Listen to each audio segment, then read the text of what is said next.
ಅನುದಿನ ಅನುಕ್ಷಣ ಮನೆಯಲ್ಲೂ ಕಲಿಯೋಣ, ಕಲಿಕೆಯ ಹೊಸ ಹಾದಿಯಲಿ ಜೊತೆಗೂಡಿ ಹೆಜ್ಜೆಯ ಹಾಕೋಣ, ಸಂತಸದಿ ಕಲಿಯೋಣ ನಮ್ಮ ಹೆಮ್ಮೆಯ ಈ ಕ್ಲಾಸಿನಲ್ಲಿ. Yes sir. Yes teacher. Present ma'am. बिस्मिल्लाहिर्रहमानिर्रहीम। अस्सलाम वालेकुम वरहमतुल्लाहि वबरकातुहू। संवेदा ई क्लास में मैं आप तमाम बच्चों का तहे दिल से इस्तकबाल करती हूँ। प्यारे बच्चों, मेरा नाम काजी सैयदा आसमा है। मैं government Urdu higher primary school Nidagunda taluka Chincholi ज़िला कलबुर्गी में मददगार मौलमा हूँ। प्यारे बच्चों, आज हम जमात शिशुम का इल्म रियाजी का सबक नंबर 4 ज्योमेट्री के बुनियादी तसव्वुरात पढ़ने वाले हैं। इस सबक को मैंने 4 पीरियड में डिवाइड किया है, जिसका पहला पीरियड मैं आज लेने वाली हूँ। बच्चों, इल्म रियाजी तो आप बहुत छोटी जमात से ही पढ़ रहे हैं। क्या आप उसकी किस्मों के मुतल्लिक़ जानते हैं? तो चलिए उनकी अक़साम पर थोड़ी सी रोशनी डालते हैं। इल्म रियाजी की पहली किस्म का नाम है अरिथमेटिक, दूसरी किस्म का नाम है अलजेब्रा और तीसरी किस्म का नाम है ज्योमेट्री। यानी इल्म रियाजी को 3 हिस्सों में बांटा गया है, अरिथमेटिक, अलजेब्रा और ज्योमेट्री। अच्छा, अब इन 3 किस्मों में हम, इन 3 अक़साम में हम क्या क्या पढ़ते हैं उस पर मुख्तसरन रोशनी डालते हैं। तो बच्चों, सबसे पहले हम इल्म रियाजी की पहली किस्म यानी अरिथमेटिक में हम आदात की खसूसियत, किसी चीज़ के अंदाज़ो शुमार, गिनती वग़ैरह के बारे में मालूमात हासिल करते हैं। अलजेब्रा में हम हुरूफ और दीगर अलामतों को मसावातों और ज़ाब्तों में आदाद और मिक़दार की नुमाइंदगी के लिए इस्तेमाल करते हैं। और जो तीसरी किस्म है ज्योमेट्री, इसको हम इल्म हिंसा, उर्दू में इल्म हिंसा कहते हैं। तो इल्म हिंसा या ज्योमेट्री में हम खुतूत और अशकाल की खसूसियत का मुतालिया करते हैं। तो बच्चों, जो आज का हमारा सबक है वो इल्म रियाजी की कौन सी किस्म से जुड़ा हुआ है? शाबाश, जी हाँ, इल्म रियाजी की तीसरी किस्म जो ज्योमेट्री है उससे जुड़ा हुआ आज का हमारा सबक है, जिसका नाम है ज्योमेट्री के बुनियादी तसव्वुरात। तो चलिए बच्चों, तो पहले हमारे सबक को शुरू करते हैं और जानते हैं कि ज्योमेट्री के मायने क्या हैं, उसकी ज़रूरत हमें क्यों पेश आई और उसके इस्तेमालात क्या हैं। ज्योमेट्री, ये लफ्ज़ अंग्रेज़ी लफ्ज़ ज्योमेट्री यूनानी लफ्ज़ जियो और मेट्रॉन से मिलकर बना है। जियो का मतलब होता है ज़मीन और मेट्रॉन का मतलब होता है पैमाइश, यानी ज्योमेट्री का मतलब हुआ ज़मीन की पैमाइश। बच्चों, ज्योमेट्री की ज़रूरत हमें क्यों पेश आई? तो तारीख़दानों के मुताबिक उन लोगों का ऐसा मानना है कि हुदूद की पैमाइश, ज़मीनात को नापना, फ़ने तामीर या फिर बड़े बड़े महलात की तामीर में, आर्ट में, गर्ज़ हर शोबों की वजह से ही हमें ज्योमेट्री की क्या है, ज़रूरत पेश आई है। ज्योमेट्री के इस्तेमालात क्या हैं? यहाँ पर मैं आपको कुछ ज्योमेट्री के इस्तेमालात बता रही हूँ बच्चों। जैसे कि पहला इस्तेमाल है महलात की तामीर में, इबादत गाहों में, फ़ने तामीर में, कपड़ों के डिज़ाइंस वग़ैरह में क्या है, ज्योमेट्री की क्या है, हमें ज़रूरत पेश आती है। या फिर इसके अलावा इंजीनियरिंग के शोबों में, ज़मीनात को नापने में, खेती बाड़ी में, अलगर्ज़ हमें ज्योमेट्री की ज़रूरत ज़िंदगी के हर शोबे में महसूस होती है। तो बच्चों, आप लोग अपने अतराफ़ मौजूद चीज़ों पर थोड़ा सा गौर कीजिए। चलिए, आपके हाथ में क्या है मुझे बताइए। आपके हाथ में पेन होगा, पेंसिल होगी, कापी होगा, कंपास होगी, या फिर आपके जो अतराफ़ में कोई चीज़ें जैसे कि टेबल, मेज़ वग़ैरह है। तो क्या इन तमाम अशकाल की बनावट आपको एकसा नज़र आती है? जी नहीं, तमाम अशकाल की बनावट कैसी होती है? मुख्तलिफ होती है। चलिए, मैं आपको यहाँ पर कुछ अशकाल की बनावट बता रही हूँ। जैसे कि ये क्या है बच्चों? पेंसिल है। ये क्या है? ये किसकी शक्ल है? सिक्का है। ये क्या है? किताब है। और इसे ये मेज़ की शक्ल है। तो इन अशकाल की बनावट पर आप थोड़ा सा गौर कीजिए बच्चों। क्या इन तमाम अशकाल की बनावट आपको एकसा नज़र आ रही है? जी नहीं, हर यहाँ पर मौजूद हर चीज़ कैसी है? एक दूसरे से मुख्तलिफ है, जैसे कि पेंसिल कैसी है, लंबी है, सिक्के गोल हैं, किताब और मेज़ की शक्ल भी कैसी है, अलहदा अलहदा है। तो प्यारे बच्चों, आज हम ज्योमेट्री के कुछ ऐसे बुनियादी तसव्वुरात से मुतल्लिक़ मालूमात हासिल करेंगे जिनकी वजह से हमें मुख्तलिफ अशकाल की बनावट को समझने में मदद मिलेगी। जैसे कि जो ज्योमेट्री के बुनियादी तसव्वुरात में जिसके बारे में हम सबसे पहले जानेंगे वो है नुक्ता। नुक्ता यानी कि अंग्रेज़ी में हम उसे पॉइंट कहते हैं। बच्चों, आपके हाथ में पेंसिल या पेन होगी तो कागज़ पर पेंसिल की नोक से एक निशान लगाइए। पेंसिल की नोक आपकी जितनी बारीक होगी निशान उतना ही आपको हल्का और बारीक मिलेगा। तो ये जो तकरीबन नज़र ना आने वाला छोटा सा निशान है, यही क्या करता है, नुक्ते का तसव्वुर पेश करता है। बच्चों, आप किसी चीज़ की निशानदही करने के लिए किस चीज़ का इस्तेमाल करते हैं? आप लोग समाजी में नक्शे बनाते हैं, तब आप क्या करते हैं, किसी भी चीज़ को ज़ाहिर करने के लिए नुक्ते का इस्तेमाल करते हैं। जी हाँ, तो यहाँ पर देखिए बच्चों, नुक्ता जो है वो मुकर्ररा मुकाम का पता देता है, यानी नुक्ते का इस्तेमाल हम किसी चीज़ की ख़ास मुकाम को बताने के लिए करते हैं। नुक्ते के नमूने। बच्चों, यहाँ पर मैं आपको कुछ नुक्ते के नमूने बता रही हूँ, जैसे कि सुई का नोकीला सिरा, पेंसिल की नोक का सिरा और क़ासिम की नोक का सिरा। जब हम इन चीज़ों को किसी कागज़ पर या किसी जगह पर लगाएंगे तो हमें एक नुक्ता मिलेगा। नुक्ते को किस तरह से ज़ाहिर करते हैं? बच्चों, नुक्ते को अंग्रेज़ी के बड़े हरूफ जैसे ए, बी या सी वगैरह से अलग अलग ज़ाहिर करते हैं और इनको नुक्ता ए, नुक्ता बी और नुक्ता सी इस तरह से पढ़ते हैं। यहाँ देखिए बच्चों, यहाँ पर एक नुक्ता है, उसको मैं नाम दूँगी ए, दूसरे नुक्ते को हम नाम देंगे बी और तीसरे नुक्ते को हम नाम देंगे सी। तो हम इसे किस तरह से पढ़ेंगे? नुक्ता ए, नुक्ता बी और नुक्ता सी, इस तरह से हम इसे पढ़ते हैं। नुक्ते के इस्तेमालात। बच्चों, नुक्ता के इस्तेमालात तो बहुत सारे हैं, यहाँ पर मैं आपको चंद एक बता रही हूँ। जैसे कि ये क्या है बच्चों? जी हाँ, ये रंगोली है। रंगोली में हम नुक्तों का इस्तेमाल करते हैं। मेहंदी के डिज़ाइंस में हम नुक्तों का इस्तेमाल करते हैं। ग्राफ में हम नुक्तों का इस्तेमाल करते हैं। या फिर आपके समाजी टीचर जब नक्शे बनाते हैं तो उन नक्शों में आप किसी ख़ास जगह, किसी ख़ास चीज़ या किसी ख़ास मुकाम को ज़ाहिर करने के लिए आप लोग क्या करते हैं? शाबाश, नुक्तों का ही इस्तेमाल करते हैं। तो बच्चों, आप अपने अतराफ़ मौजूद नुक्ते के इस्तेमालात लिख कर अपने इल्म रियाज़ी के टीचर को बताइए। अब एक सवाल हल करते हैं बच्चों। सवाल दिया गया है, एक नोकदार पेंसिल से कागज़ पर 4 नुक्ते बनाइए और इनको ए, बी, सी, डी से ज़ाहिर करो। इन नुक्तों के नाम मुख्तलिफ़ तरीक़ों से रखने की कोशिश करो। यानी यहाँ पर हमें क्या करना है बच्चों?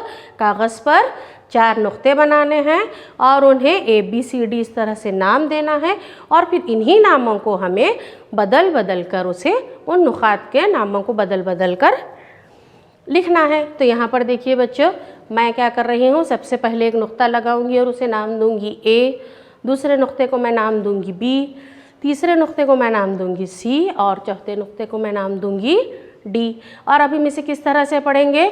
नुक्ता ए, नुक्ता बी, नुक्ता सी और नुक्ता डी। अब इन्हीं नुकात को हम अलग तरीक़ों से नाम इस तरह से देंगे। पहले नुक्ते को मैं नाम दूंगी बी, दूसरे नुक्ते को मैं नाम दूंगी डी, तीसरे नुक्ते को मैं नाम दूंगी ए और चौथे नुक्ते को मैं नाम दूंगी सी। और हम इसे किस तरह से पढ़ेंगे बच्चों? नुक्ता बी, नुक्ता डी, नुक्ता ए और नुक्ता सी। ये तो मैंने 2 तरीक़े से आपको बताया है। अब आप क्या कीजिए और अलग तरीक़ों से इसके नाम रखने की कोशिश। तो बच्चों, तो नुक्ते के मुतालिक हमने जाना कि तकरीबन ना नज़र आने वाला हल्का सा निशान ही नुक्ते का तस्वुर पेश करता है। नुक्ता जो है वो मुकर्ररा मुकाम का पता देता है। नुक्ते के हमने नमूने देखे, नुक्ते के इस्तेमालात देखे, नुक्ते को हम किस तरह से ज़ाहिर करते हैं ये भी हमने देखा है। तो चलिए बच्चों, आगे बढ़ते हैं और जानते हैं कि खित्ता ख़त किसे कहते हैं? खित्ता ख़त को अंग्रेज़ी में लाइन सेगमेंट कहते हैं। तो यहाँ देखिए बच्चों, एक कागज़ को लेंगे, उसको मोड़ेंगे, फिर उसको खोलेंगे, तो ये जो है एक खित्ता ख़त की तस्वुर पेश करता है। यहाँ पर देखिए बच्चों, मेरे हाथ में क्या है? ये कागज़ है, मैंने उसको इस तरह से मोड़ कर खोला है, तो यहाँ पर आपको क्या है? एक लाइन नज़र आ रही है। उस खित्ता ख़त के दो सिरे हैं, नुक्ता ए और नुक्ता बी, और यहाँ पर ए और बी का जो दरमियानी फासला है वो खित्ता ख़त कहलाता है। प्यारे बच्चों, ये क्या है? जी हाँ, ये मेरे हाथ में रस्सी का छोटा सा टुकड़ा है। इस रस्सी की मदद से हम खित्ता ख़त को और अच्छे तरीके से समझेंगे। तो बच्चों, इस रस्सी को मैं अपने हाथ में ज़ोर से कसकर पकड़ूंगी। अगर आपके अतराफ कोई रस्सी या डोरी है तो आप भी उसे लीजिए और मेरी तरह से उसे कसकर पकड़िए, इस तरह से कि इसमें कोई झोल ना आने पाए। इस तरह से इसको पकड़िए। ये जो मेरे दोनों हाथ हैं, ये इस रस्सी के दो सिरे हैं, जिनकी मदद से मैंने इस रस्सी को ज़ोर से पकड़ा हुआ है। तो ये जो मेरे दोनों हाथों के बीच का जो फासला है वो एक खित्ता ख़त की मिसाल पेश करता है, और ये जो दो सिरे हैं ये इस खित्ता ख़त के दो सिरे हैं। तो मैं उम्मीद करती हूँ आपको इस मिसाल के ज़रिए खित्ता ख़त के मुताल्लिक़ अच्छे से समझ में आ गया होगा। यानी खित्ता ख़त की तारीफ़ को हम इस तरह से बयान कर सकते हैं कि महदूद लंबाई रखने वाला ऐसा ख़त्ती हिस्सा जो दो मुक़र्ररा नुक़ात ख़ातिमा पर खींचा जाता है, खित्ता ख़त कहलाता है। यानी महदूद लंबाई रखने वाले ख़त का एक हिस्सा जो है वो, जिसके दो मुक़र्ररा नुक़ात ख़ातिमा होते हैं, वो खित्ता ख़त कहलाता है। जैसे कि यहाँ पर आपको ए और बी दो नुक़ात नज़र आ रहे हैं, इनके दरमियान जो ख़त है वो खित्ता ख़त कहलाता है। खित्ता ख़त के नमूने देखिए बच्चों, पोस्ट कार्ड का किनारा, ट्यूबलाइट का किनारा और डिब्बे का किनारा। यहाँ पर आपको एक पोस्ट कार्ड का किनारा नज़र आ रहा है। इस पोस्ट कार्ड के जो दो नुक़ात के बीच का जो फासला है वो एक खित्ता ख़त की मिसाल पेश करता है। उसी तरह से ट्यूबलाइट और डिब्बे के किनारे वगैरह खित्ता ख़त के नमूने। चलिए बच्चों, खित्ता ख़त को अब मुख्तलिफ़ मिसालों के ज़रिए हम अच्छे से समझने की कोशिश करेंगे। तो यहाँ देखिए बच्चों, ये क्या है? एक घर की तस्वीर है, और ये क्या है? एक मदरसे की तस्वीर है। तो इसको जाने, ये जो आपको लाइन नज़र आ रहे हैं ये क्या हैं? वहाँ जाने के रास्ते हैं। तो बच्चों, आप लोग अपने घर से रोज़ स्कूल को जाते ही होंगे, तो क्या आपके घर से स्कूल जाने का सिर्फ एक ही रास्ता होता है? जी नहीं, आपके घर से स्कूल जाने के कई रास्ते हैं। जैसे कि मैंने यहाँ पर 3 रास्तों का जिक्र किया है, रास्ता नंबर 1, रास्ता नंबर 2 और रास्ता नंबर 3। यहाँ देखिए बच्चों, इन 3 रास्तों का फ़र्क आपको अच्छे से समझ में आ रहा होगा। तो यहाँ पर देखिए, कोई एक रास्ता जो है वो बहुत ही लंबा और टेढ़ा मेढ़ा है, कोई रास्ता थोड़ा सा छोटा है, और जो एक रास्ता है वो सीधा और सबसे छोटा है। तो यहाँ पर देखिए बच्चों, दो नुक़ात से गुज़र कर होने वाला सबसे छोटा और सीधा रास्ता ही खित्ता ख़त कहलाता है। दो नुक़ात के बीच का से होकर गुज़रने वाला सबसे छोटा और सीधा रास्ता खित्ता ख़त कहलाता है। मिसाल नंबर 2, क्या करना है? देखिए बच्चों, हमें कागज़ पर दो नुक़ात ए और बी लगाना है और उसे तमाम मुमकिन रास्तों से मिलाने की कोशिश करनी है। तो चलिए बच्चों, यहाँ पर मैं दो नुक़ात ले रही हूँ, ए और बी, और इसको मैं तमाम मुमकिन रास्तों से मिलाने की कोशिश करूँगी। तो इन तमाम चारों रास्तों से मैंने इसे मिलाया है। तो इसमें से आपको कौन सा रास्ता सबसे छोटा और सीधा नज़र आ रहा है? जी हाँ, बीच का जो रास्ता है वो सबसे छोटा और सीधा है। तो बच्चों, जो रास्ता सबसे छोटा और सीधा होता है उसी को हम खित्ता ख़त कहते हैं, और उसको हम ए बी या बी ए दोनों तरफ से हम उसके नाम लिख सकते हैं। लिखकर उसके ऊपर छोटी सी एक लाइन खींचते हैं जो खित्ता ख़त को ज़ाहिर करती है।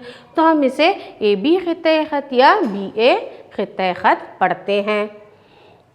ए और बी जो है वो खित्ते ख़त के सिरे के नुक्ते कहलाते हैं। खित्ते ख़त की लंबाई महदूद होती है, इसको नापा जा सकता है। खित्ते ख़त का ही एक छोटा सा हिस्सा होता है। बच्चों, मैं आपको बार बार बता रही हूँ कि दो नुक़ात के दरमियान का छोटा और सीधा रास्ता यानी जिसको हम नाप सकते हैं, यहाँ पर हम खित्ते ख़त की लंबाई को नाप सकते हैं और खित्ते ख़त जो है वो ख़त का ही एक छोटा सा हिस्सा होता है। यहाँ देखिए बच्चों, ए बी एक ख़त है, यहाँ पर मैंने एक ख़त बनाया है और उस पर कुछ नुक़ात दिए हैं ए सी डी और बी। ये क्या हैं? उस ख़त पर मौजूद नुक़ात हैं। ये देखिए बच्चों, इस ख़त के मैंने कुछ अलग अलग हिस्से किए हैं, जैसे कि ए सी डी और डी बी। सी डी जो है वो एक खित्ते ख़त है जो ख़त का ही एक हिस्सा है। इसी तरह से एक ख़त में कई खित्ते ख़त शामिल हो सकते हैं। चलिए बच्चों, हम यहाँ पर एक ख़त ए बी बनाएंगे इस तरह से। यहाँ देखिए मैं किस तरह से एक ख़त बना रही हूँ। ये ख़त है ए बी, इसको मैं फिर बीच में और दो नुक़ात लगाऊंगी जिसको मैं नाम दूंगी सी और डी। तो बच्चों, यहाँ पर देखिए मैंने आपको पहले भी बताया है कि एक खित्ते ख़त एक ख़त का ही एक हिस्सा होता है। यहाँ पर सी डी जो है वो एक खित्ते ख़त है।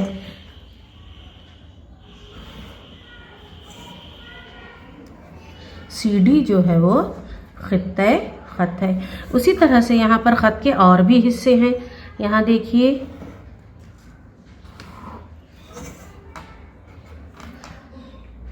सी ए और डी बी। तो बच्चों, ये जो है दो नुक़ात के दरमियान का फासला जो है वो एक खित्ते ख़त होता है। उसी तरह से आप मुझे ये बताइए, आप क्या सी ए और डी बी भी कोई खित्ते ख़त है? जी नहीं। क्यों? क्योंकि यहाँ देखिए बच्चों, सी ए में एक तरफ तो नुक़्ते ख़ातिमा है, लेकिन एक तरफ क्या है? यहाँ पर देखिए बच्चों, तीर का निशान है। ये तीर का निशान क्या जाहिर करता है? तीर का निशान ये जाहिर करता है कि ये ख़त जो है वो नुक़्ता ए जो है वो आगे की तरफ बढ़ता जा रहा है। उसी तरह से नुक़्ता बी भी जो है वो आगे की तरफ बढ़ता है। तो बच्चों, यहाँ पर देखिए खित्ते ख़त के माने हैं दो नुक़ात के दरमियान का जो फासला होता है वही खित्ते ख़त कहलाता है। तो यहाँ पर सी डी एक खित्ते ख़त है, ना कि ए सी और डी बी। क्यों? क्योंकि इसके एक तरफ नुक़्ता है और दूसरी तरफ तीर का निशान है। तो इस सरगर्मी के ज़रिए आपको अच्छे से समझ में आ गया होगा बच्चों कि खित्ते ख़त जो है वो एक ख़त का ही एक हिस्सा होता है और एक ख़त में कई खित्ते ख़त शामिल होते हैं। शुक्रिया। चलिए अब एक सवाल हल करते हैं। इस शक्ल में खित्ते ख़त का नाम बताइए। यहाँ पर बच्चों आपको एक शक्ल दी गई है, उसमें हमें खित्ते ख़त का नाम बताना है। क्या नुक़्ता बी दो खित्ते ख़त के सिरे का नुक़्ता है? यहाँ देखिए बच्चों, यहाँ पर आपको एक शक्ल दी गई है, उस पर तीन नुक़ात ए बी और सी दिए गए हैं। तो इन नुक़ात का इस्तेमाल करते हुए हमें खित्ते ख़त के नाम बताना है। तो हमारा जो पहला खित्ते ख़त का नाम है वो खित्ते ख़त बी ए और दूसरे खित्ते ख़त का नाम खित्ते ख़त बी सी है। यहाँ देखिए बच्चों, क्या हर खित्ते ख़त के सिरे का नुक़्ता बी है? तो यहाँ देखिए बी ए जो खित्ते ख़त है उसका एक नुक़्ता बी है और उसका एक नुक़्ता ए है। तो जाहिर सी बात है कि पहले खित्ते ख़त का एक सिरे का नुक़्ता बी होगा। उसी तरह से बी सी का जो है वो बी है। तो इससे क्या जाहिर होता है कि नुक़्ता बी दोनों खित्ते ख़त के सिरे के नुक़्ते हैं। और एक सवाल देखेंगे बच्चों। यहाँ पर देखिए बच्चों, आपको एक 4 ज़िलई शक्ल दी गई है और एक 3 ज़िलई शक्ल दी गई है और इस पर कुछ नुक़ात हैं, जैसे कि पहली शक्ल में ए बी सी डी और ई है और दूसरी शक्ल में पी क्यू और आर है। तो इन अशकाल के तमाम खित्ते ख़त के नाम हमें लिखने हैं। तो यहाँ देखिए बच्चों, पहले खित्ता ख़त के नाम इस तरह हैं। तो यहाँ देखिए बच्चे, पहली शक्ल के खित्ता ख़त के नाम इस तरह हैं। खित्ता ख़त BD, खित्ता ख़त AC, खित्ता ख़त CE, खित्ता ख़त DE, खित्ता ख़त BE, खित्ता ख़त AE, खित्ता ख़त DA, खित्ता ख़त CD, खित्ता ख़त BC और खित्ता ख़त AB है। उसी तरह से दूसरी शक्ल के नाम इस तरह से हैं। खित्ता ख़त PQ, खित्ता ख़त PR, खित्ता ख़त QR। तो बच्चों, आज खित्ता ख़त के मुतालिक हमने क्या जाना कि दोनों ख़त के दरमियान का सबसे छोटा और सीधा रास्ता खित्ता ख़त कहलाता है। खित्ता ख़त की लंबाई महदूद होती है, इसको नापा जा सकता है और एक ख़त में कई खित्ता ख़त शामिल हो सकते हैं। खित्ता ख़त के नमूने हमने देखे, उसकी मिसालें देखी और उस पर मुबनी सवालात भी हमने हल किए। तो चलिए बच्चों, अब आगे बढ़ते हैं और जानते हैं कि ख़त यानी उसको अंग्रेज़ी में ख़त को क्या कहते हैं, लाइन किसे कहते हैं। यहाँ देखिए बच्चों,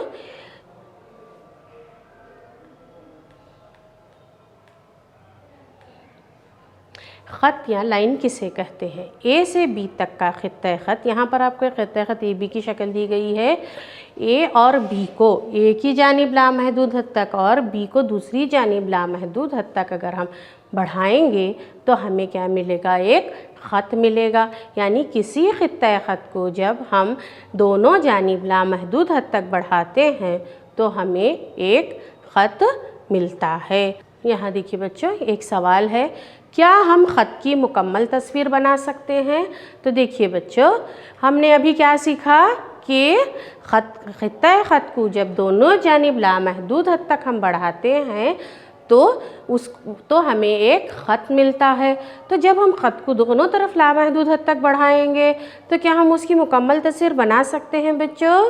शाबाश, नहीं। क्यों? क्योंकि जब हम उसको बढ़ाते जाएंगे तो उसकी लंबाई को हम नहीं नाप सकते, इसलिए हम एक ख़त की मुकम्मल तस्वीर नहीं बना सकते। यहाँ देखिए बच्चों, आपको एक ख़त नज़र आ रहा है AB।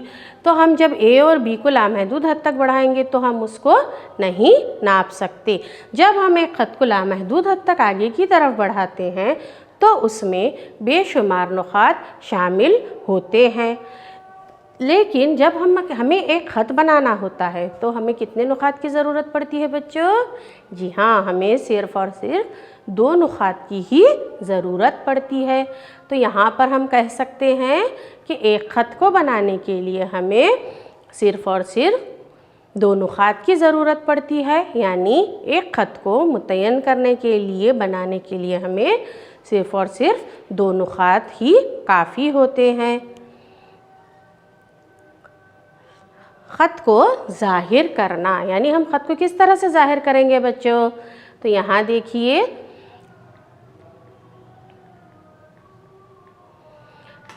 ख़त को ज़ाहिर करना यानी देखिए बच्चों, 2 नुक़्ते P और Q लेकर हम यहाँ पर एक ख़त बना रहे हैं। तो हम इसे लिखेंगे किस तरह से। तो हम PQ को लिखकर उसके ऊपर एक छोटी लाइन जिसके दोनों तरफ तीर का निशान होता है। अच्छा, ये तीर का निशान क्यों दिखाया जा रहा है यहाँ।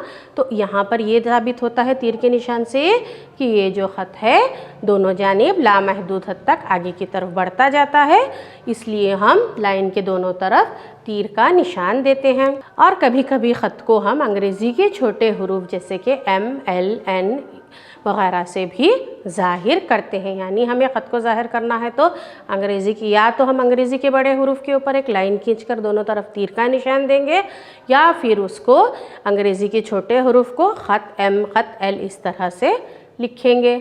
चलिए बच्चों, खित्ता ख़त और ख़त के दरमियान क्या फ़र्क है उसे अब हम देखेंगे। बच्चों, खित्ता ख़त भी आपने अच्छे से पढ़ा और ख़त भी आपने अच्छे से पढ़ा। ख़त के मुतल्लिक़ हमने क्या जाना कि ख़त जो है वो खित्ता ख़त को जब हम दोनों तरफ लामहदूद हद तक बढ़ाते हैं तो हमें एक ख़त मिलता है। ख़त की लंबाई लामहदूद होती है और उसे नापा नहीं जा सकता। तो यहाँ पर मैं आपको खित्ता ख़त और ख़त के दरमियान फ़र्क बता रही हूँ। इसमें सबसे पहला फ़र्क जो है वो खित्ता ख़त का, एक खित्ता ख़त के 2 नुक़ाते ख़ातिमा होते हैं जबकि ख़त के कोई नुक़्ता ख़ातिमा नहीं होता। उस तरह से यहाँ पर एक खित्ता ख़त ए बी दिखाया गया है। इसको हम ज़ाहिर करने ए बी के ऊपर एक लाइन लगाते हैं।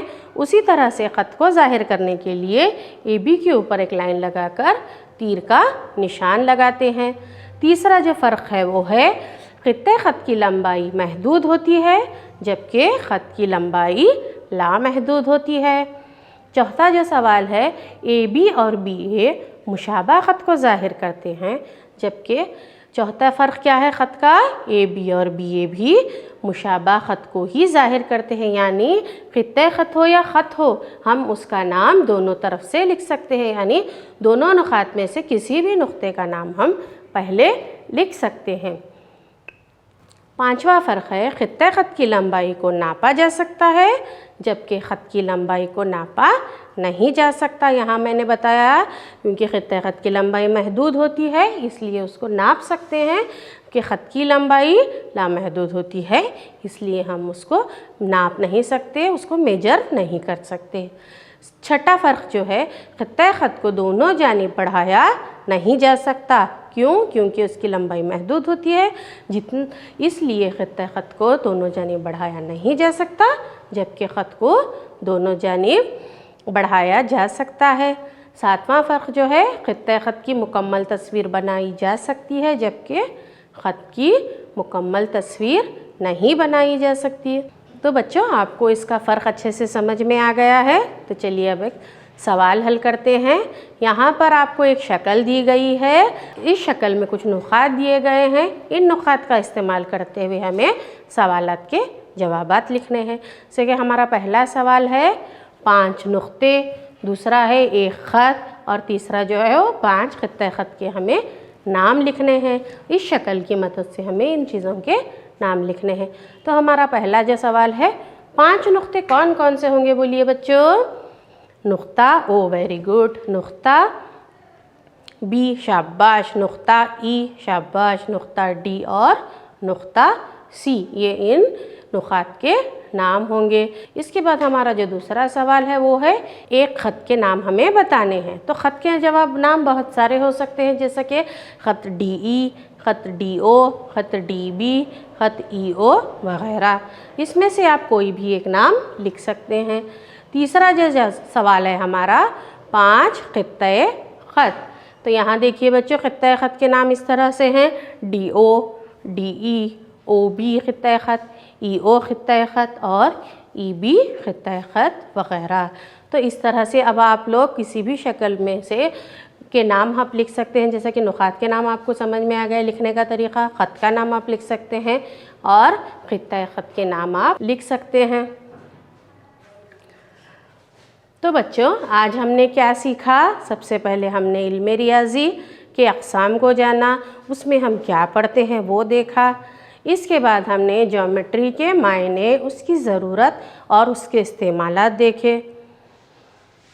ज्योमेट्री के बुनियादी तस्वुरात में अशकाल की बनावट को समझने के लिए हमें ज्योमेट्री के बुनियादी तस्वुरात की ज़रूरत पड़ती है, जिसमें हमने आज नुक़्ते के मुतल्लिक़ जाना, उसके नमूने देखे, उसके इस्तेमालात देखे और उसका किस तरह से ज़ाहिर करते हैं सीखा।